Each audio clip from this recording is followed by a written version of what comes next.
जय श्री राधे। पूज्य श्री सद्गुरुदेव भगवान के चरणों में प्रणाम। पूज्य श्री भाई जी कहते हैं, हरि नाम का महत्व। भगवान श्री चैतन्य महाप्रभु नीलाचल चले जा रहे हैं, प्रेम में प्रमत्त हैं। शरीर की महाप्रभु को सुध नहीं है, प्रेम मद में मतवाले हुए नाचते चले जा रहे हैं। भक्त मंडली साथ है। रास्ते में एक तरफ एक धोबी कपड़े धो रहा है। प्रभु को अकस्मात चेत हो गया। वे धोबी की ओर चले। भक्तगण भी पीछे पीछे जाने लगे। धोबी ने एक बार आंख घुमाकर उनकी ओर देखा, फिर चुपचाप अपने कपड़े धोने लगा। ये प्रभु एकदम उसके निकट पहुंच गए। श्री चैतन्य महाप्रभु के मन का भाव भक्तगण नहीं समझ सके। धोबी भी सोचने लगा, क्या बात है।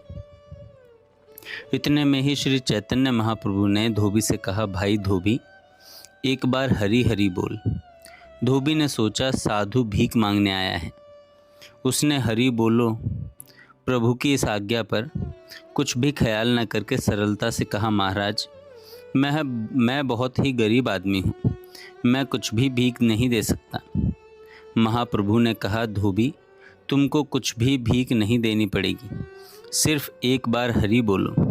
धोबी ने मन में सोचा, साधुओं का ज़रूर ही इसमें कोई मतलब है, नहीं तो मुझे हरि बोलने को क्यों कहते, इसलिए हरि न बोलना ही ठीक है। उसने नीचा मुंह किए कपड़े धोते धोते ही कहा, महाराज मेरे बाल बच्चे हैं, मजूरी करके उनका पेट भरता हूँ। मैं हरि बोला बन जाऊँगा तो मेरे बाल बच्चे भूखे मर जाएंगे।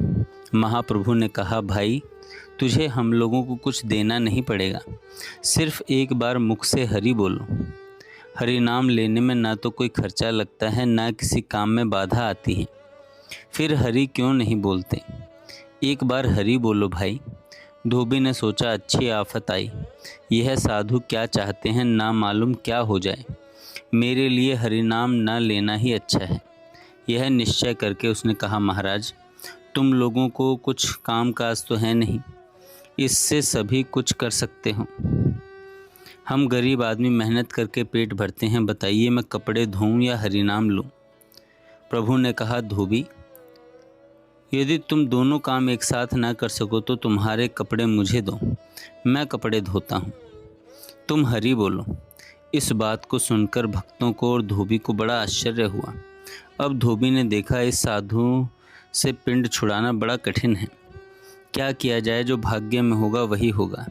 यह सोचकर प्रभु की ओर देखकर धोबी कहने लगा, साधु महाराज तुम्हें कपड़े तो नहीं धोने पड़ेंगे, जल्दी बतलाओ मुझे क्या बोलना पड़ेगा, मैं वही बोलता हूँ। अब तक धोबी ने मुख ऊपर की ओर नहीं किया था। अब की बार उसने कपड़े धोने छोड़कर प्रभु की ओर देखते हुए उपयुक्त शब्द कहे। धोबी ने देखा, साधु करुणा भरी दृष्टि से उसकी ओर देख रहे हैं और उनकी आंखों से आंसुओं की धारा बह रही है। यह देखकर धोबी मुग्ध सा होकर बोला, कहो महाराज मैं क्या बोलूं। प्रभु ने कहा, भाई बोलो हरि बोल। धोबी बोला, प्रभु ने कहा, धोबी फिर हरि बोल बोलो। धोबी ने फिर कहा, हरि बोल। इस प्रकार धोबी ने प्रभु के अनुरोध से बार बार हरि बोल कहा। तदनंतर वह अपने आप ही में नहीं रहा और विवल हो उठा। बिल्कुल इच्छा न होने पर भी वह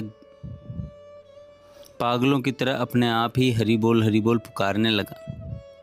ज्यों ज्यों हरि बोल पुकारता त्यों त्यों विवलता बढ़ती जाती। पुकारते पुकारते अंत में वह बिल्कुल बेहोश हो गया।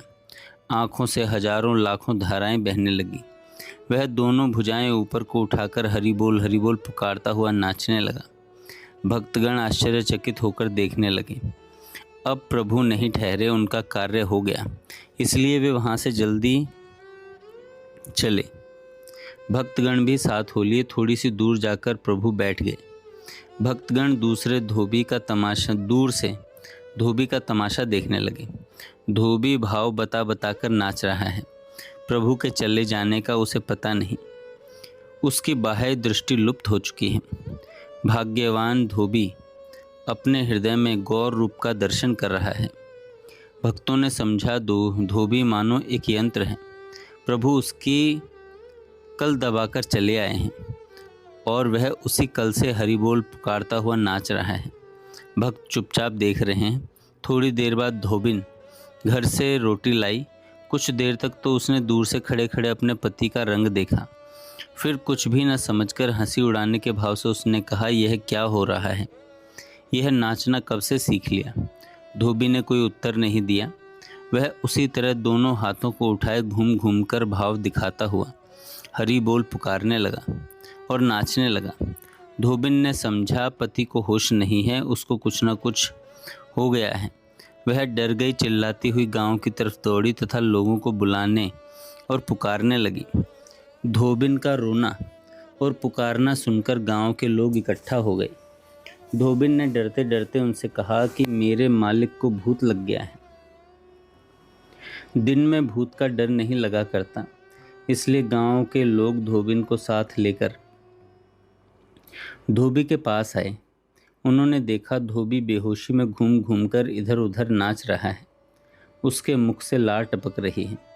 उसको इस अवस्था में देखकर पहले तो किसी का भी उसके पास जाने का साहस नहीं हुआ। शेष में एक भाग्यवान पुरुष ने जाकर उसको पकड़ा। धोबी को कुछ होश हुआ और उसने बड़े आनंद से उस पुरुष को छाती से लगा लिया। बस छाती से लगने की देर थी कि वह भी उसी तरह हरि बोल कहकर नाचने लगा। अब वहाँ दोनों ने नाचना शुरू कर दिया। एक तीसरा गया, उसकी भी यही दशा हुई।